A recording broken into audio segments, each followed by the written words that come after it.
매일 쓰고 다시 쓰고 끝까지 씁니다. 김호연 지음 완독 서평 불편한 편의점 작가의 전작. 어느 날 갑자기 무언가를 해내는 것은 있을 수 없다. 불편한 편의점이라는 책을 읽었다. 보는 내내 너무나 즐겁게 봤던 책이다. 책을 읽고 있는데도 영화나 드라마를 보는 것 같은 장면이 생생하매 어떻게 이렇게 글을 쓸 수 있을까라는 생각을 했던 책이다. 작가에 대한 궁금증이 있었지만 그냥 바쁜 일상에서 잊어버리고 살았다. 도서관에서 우연히 본 포스터에서 김호연이라는 작가의 이름을 보게 됐다. 그리고 알게 된 작가의 또 다른 책은 매일 쓰고 다시 쓰고 끝까지 씁니다. 라는 책이다. 이 책은 작가 자신의 이야기를 쓴 에세이이다. 전업작가가 되기까지 그리고 어떻게 전업작가로 살아남았는지에 관련한 글이다. 작가가 소설의 장면을 잘 묘사했던 것은 시나리오 작가로 오랫동안 일해온 실력에서 나온 결과였던 것이다. 영화계 상황을 전혀 모르는 상황에서 영화계의 현실은 아주 열악한 것이었다.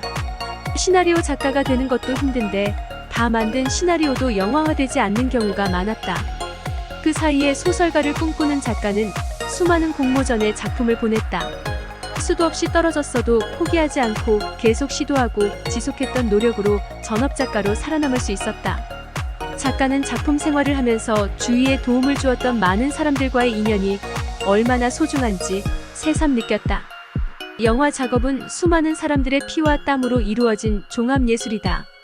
반면에 소설 작업은 결국에는 혼자서 감당해야 할 일이었다. 좌절하고 실패하더라도 포기하지 않고 그래도 계속 쓰고 고치고 다시 쓰는 작업으로 비로소 완성된 작품이 되는 것이다. 책의 제목처럼 말이다. 미천한 글이지만 나도 글을 쓰다 보면 소재가 떨어져서 할 말이 없을 때가 많다. 그래도 매일 쓰고 고치는 작업을 해야지만 하나의 글이 완성이 되는 것을 새삼 느낀다. 매일 발행하지 않더라도 꾸준히 쓴 나의 글쓰기의 노력이 언젠가는 근육으로 굳어져서 몸짱이 될 날을 기약해보며 오늘도 나도 이 글을 적어본다. 책 속으로. 무엇보다 나만의 아이템이란 내가 정말 하고 싶은 이야기가 아닌가.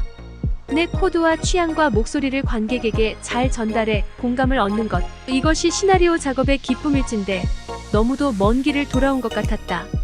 나만의 오리지널 아이템을 제대로 된 기획부터 완성까지 철저히 수행해보자.